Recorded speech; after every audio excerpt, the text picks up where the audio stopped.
Target دیا تو 39 دن بیت گئے، خیبر فتح نہیں ہو رہا تھا۔ تو 40ویں دن نبی پاک صلی اللہ علیہ وسلم نے حضرت علی علیہ السلام کو فرمایا، بلایا۔ تو جب جنگ پہ وہ آئے، مولا علی کا مرحب کے ساتھ جو جنگ کا منظر تھا اس پہ 4 اشعار اور حافظ صاحب کو دعوت کہ جب مرحب نے مولا علی کو فرمایا کہ تو وار کر، مولا علی نے فرمایا کہ نہیں، ہمارے خاندان کا یہ شیوا نہیں ہے پہلے وار کرنا، تو وار کر۔ اس نے کہا اچھا تجھے علی کہتے ہیں؟ مولا علی نے فرمایا ہاں مجھے علی کہتے ہیں۔ مرحب نے کہا جا اپنے محمد سے کہہ دے کسی اور کو بھیجے۔ مولا علی نے پوچھا کیوں؟ اس نے کہا میرا قد بڑا ہے، تو چھوٹا ہے، میں موٹا ہوں، تو پتلا ہے، جا اپنے محمد کو کہہ کسی اور کو بھیجے۔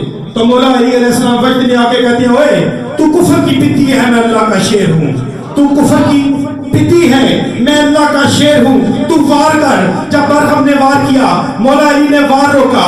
جب علی نے وار کیا، سر کاٹا، گلا کاٹا، سینہ کاٹا، 2 حصوں میں تقسیم ہو گیا۔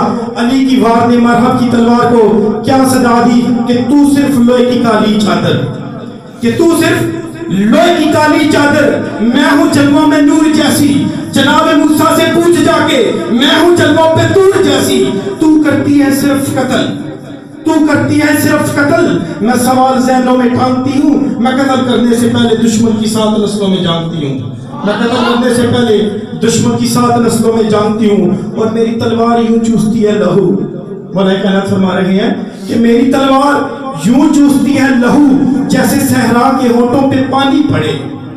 قابل غور ہے، پڑھے لکھے اب موجود ہیں کہ میری تلوار یوں چوستی ہے لہو جیسے صحرا کے ہونٹوں پہ پانی پڑے، روک لیتا ہوں تلوار کو بس اس لیے پھر نہ خالق کو دنیا بنانی پڑے۔ حضرت عظیم کا اسی کے ساتھ میں آج کی محفل کے آخر میں ہمارے مولانا خطیب اعظم مسجد ڈوکوان قاری محمد حافظ خان صاحب کو میں دعوت دوں گا کہ وہ آئیں اور خطاب سے ہمارے دلوں پر فرمائیں۔ اے باد صبا کیا تو نے سنا مہمان جو آنے والے ہیں؟ یہ ہے باد صبا کیا تو نے سنا مہمان جو آنے والے ہیں؟ کلیاں نہ بچھانا راہوں میں، ہم دل کو بچھانے والے ہیں۔ نعرہ تکبیر!